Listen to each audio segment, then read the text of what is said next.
And ఓయ్ బాగున్నారా? ఈరోజైతే టేస్టీ ఆవకాయ ఎలా పట్టాలి ఏంటి అనేది చూసేద్దామండి. మన తెలుగు వారి సాంప్రదాయ పచ్చళ్ళలో ఈ ఆవకాయ అనేది ముఖ్యమైన పచ్చడండి. నంబర్ 1 ప్లేస్‌లో అయితే ఉంటుంది. ఆవకాయ లేని, పట్టలేని ఇల్లయితే ఉండదు. ప్రతి ఇంట్లోని సమ్మర్ వచ్చిందంటే కంపల్సరీగా ఆవకాయ అయితే పట్టాల్సిందే అండి. మనం భోజనంలో ప్రతిరోజు ఆవకాయ అనేది ఇంక్లూడ్ చేసుకుంటా అండి. చాలా మందికి ఇష్టమండి ఆవకాయ ముక్క అంటేనే. సో, మనం ఈ ఆవకాయ అనేది మనకు ఒక ఎమోషన్ లాంటిదనమాట అండి. చాలా అయితే ఆవకాయతో అవినాభావ సంబంధం అయితే ఉంటదండి. పచ్చడిలో రారాజు ఎవరంటే ఆవకాయేనండి. దీన్ని ఎలా పట్టాలి, ఏంటి అనేది ప్రాసెస్‌లోకైతే ఎళ్లి చూద్దామండి. నేనైతే చిన్న టిప్స్ చెప్తానండి. ఆ టిప్స్ మిస్ అవ్వకండి. స్కిప్ చేశారంటే వీడియో అది మీకు తెలీదు. నేను మూడో రోజు ఇలా పచ్చడైతే కలిపేస్తున్నానండి. ఈ పచ్చడి కలుపుకున్నప్పుడే మీకేమన్నా సాల్ట్, ఆయిల్ తక్కువైతే వేసేసుకోండి.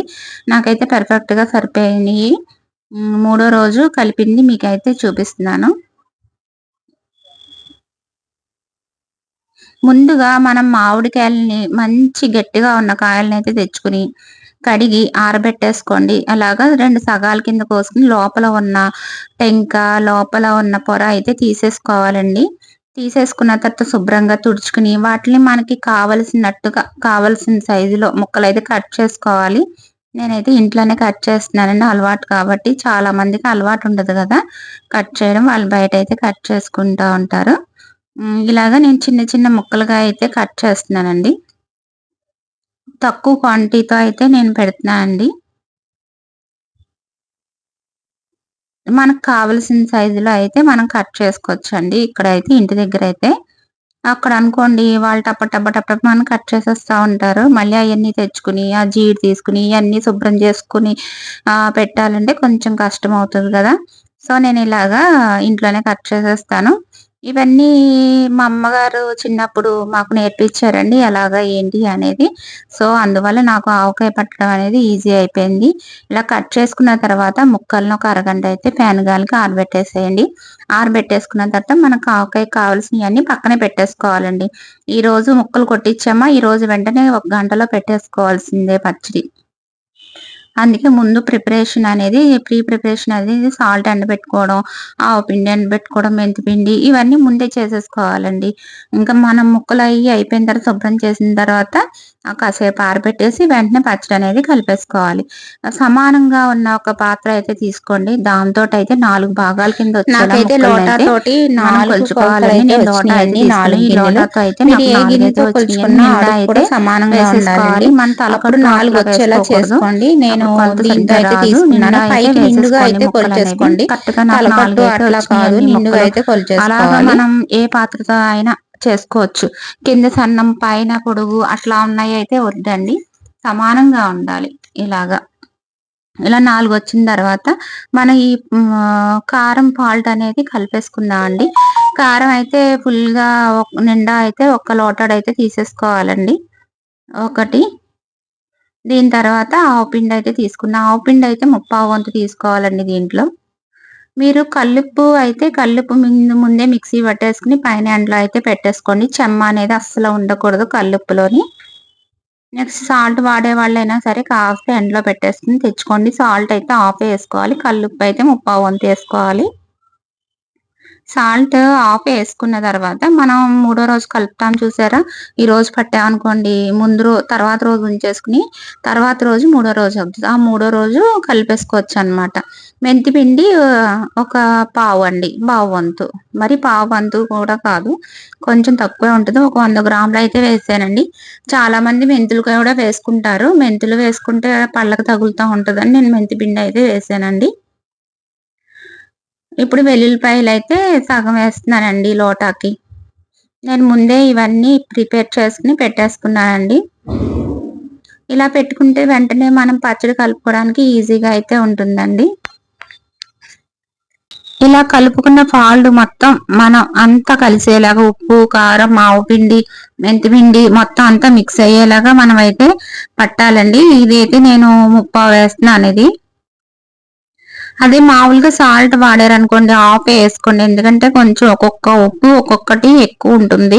ఒకటి తక్కువ ఉంటుంది. కాబట్టి కొంచెం కాస్త తక్కువైనా మనం తర్వాత సరి చూసుకోవచ్చు. కలుపుకున్నప్పుడు సాల్ట్ ఎక్కువైతే తీయలేము గానీ తక్కువైతే మనం యాడ్ చేసుకోవచ్చు. అదొకటి గుర్తుపెట్టుకోండి. నేను సగం మీద కొంచెం వేసానండి. జస్ట్ పావంత అయితే వేసానండి కల్లుప్పు కాబట్టి.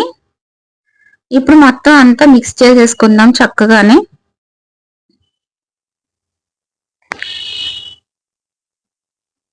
ఇలాగా మనం చేతులతో అయితే చక్కగా కలిపేసుకుని బాగా మిక్స్ చేసేయాలండి. ఎక్కడ అసలు ఏది ఉండకుండా బాగా చేత్తో అయితే మిక్స్ చేసేసుకోండి.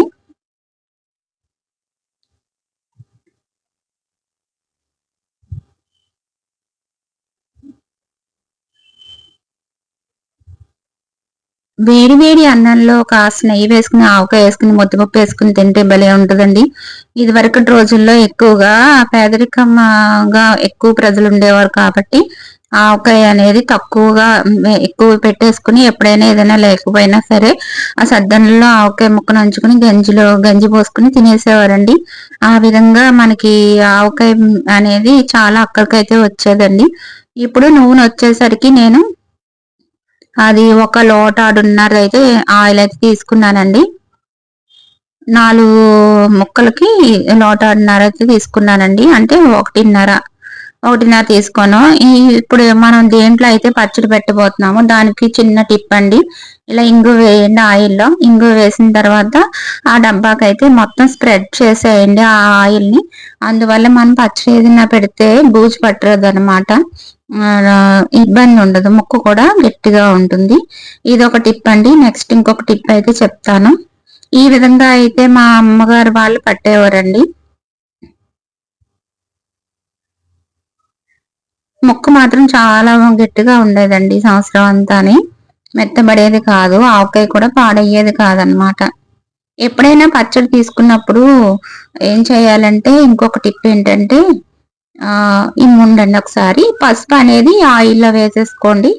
ఆయిల్‌లో వేసుకొని మొత్తం కలిపేసి ఈ ముక్కలనేవి ఆయిల్‌లో వేసుకొని డిప్ చేసి కారంలో అయితే వేయాల్సి ఉంటదండి. పచ్చడి తీసుకున్న తర్వాత సమానంగా చేసి ఆ పచ్చడి పైన ఒక లేయర్ ఆయిల్ అనేది ఉండేలా చూసుకోవాలండి. అంతేగాని పైకి ముక్కలు, కారం అలా వచ్చేసి ఎగుడు దిగుడుగా పెట్టకూడదండి జాడీల్లోని. మనకి ఎంత కావాలో అంత తీసుకొని మిగిలింది మళ్ళీ చక్కగా వాష్ బా వాషులు కట్టేసేయండి. మూత పెట్టేసి పైన వాసిన మీద అంటారు కదా! అలా కట్టేసుకోండి. ఇలాగ ఆయిల్‌లో ముక్కలు అనక డిప్ చేసి దాంట్లో వేసినట్లయితే ముక్క ఎప్పటికీ పాడవదండి. గట్టిగా అయితే ఉంటుంది. నేను ఆ ఆయిల్‌లో ఇలాగే చేసేవారు మా అమ్మగారైతే మాత్రం. ఇలాగా ఇద్దరైతే ఉండేవారండి. నేను ఒకదాన్నే అదే ఇది చేసుకుంటున్నాను. ఒకళ్ళేమో ఆయిల్‌లో ముంచి ముక్కలేస్తా ఉంటే, ఇంకొకళ్ళేమో కారంలో తడిపేవాళ్ళు ముక్కలు. ఇంకెలాగో కొంచెమే కదా నేనే చేసేస్తున్నాను అంతాని. ఇలాగా ఆయిల్‌లో ముంచిన ముక్కల్ని కారం పట్టేలాగా మనమైతే స్ప్రెడ్ చేసుకోవాలండి. ఇలాగ మొత్తం అన్ని ముక్కలు కూడా స్ప్రెడ్ చేసేసుకోవాలి.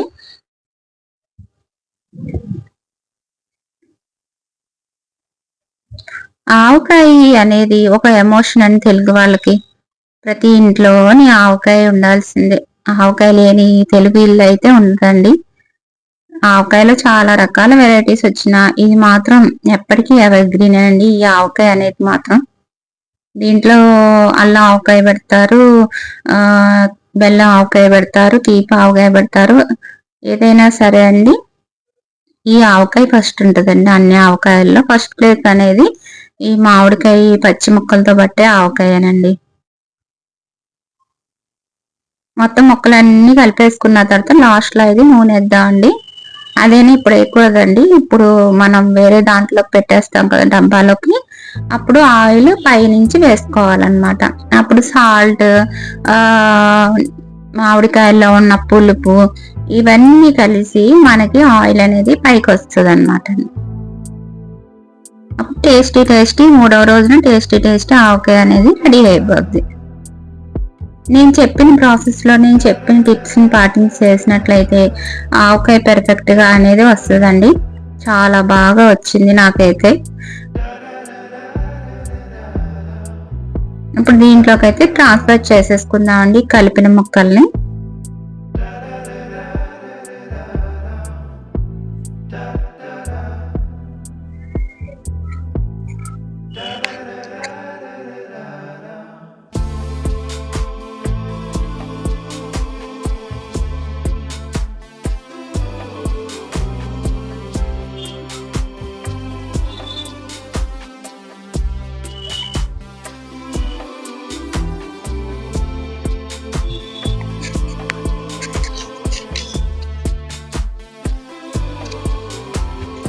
ఇలా మొత్తం అంతా ట్రాన్స్ఫర్ చేసేసుకున్న తర్వాత ఇప్పుడు మనం ముక్కలు తడపడానికి పక్కన ఆయిల్ అయితే పెట్టాం కదండి, అది అయితే వేయాల్సి ఉంటుంది.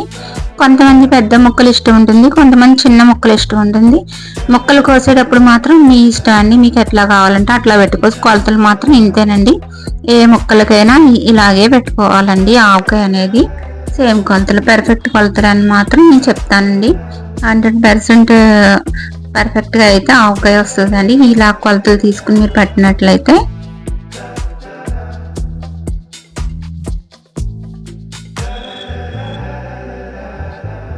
ఇప్పుడు ఈ ఆయిల్ అనేది దీంట్లో పోసేసుకుందాం అండి.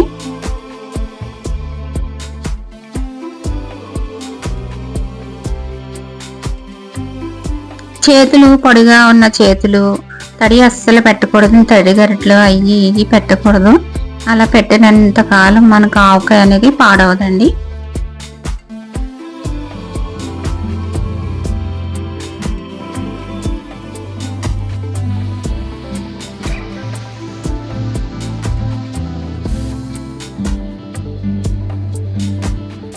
అంతేనండి, మూత పెట్టేసుకుని పక్కన పైన ఒక క్లాత్ పెట్టేసి వాసన పెట్టేసి పక్కన పెట్టేసుకోవడమే. 3వ రోజు కలుపుకోవడమే. ఆవకాయ అనేది రెడీ అయిపోయిందండి. టేస్టీ ఆవకాయ. ఇలా ఆవకాయ అంతా కలిపేసిన తర్వాత ఆ బేషన్లో కాస్త అన్నం వేసుకుని తినడం ఎంతమందికి ఇష్టం చెప్పండి. నాకైతే చాలా ఇష్టం అండి, భలే ఉంటుందండి బాబు. అది టేస్టీగా ఉంటుందండి. Thank you so much friends watching my video. Please support my channel and subscribe my channel. Thank you.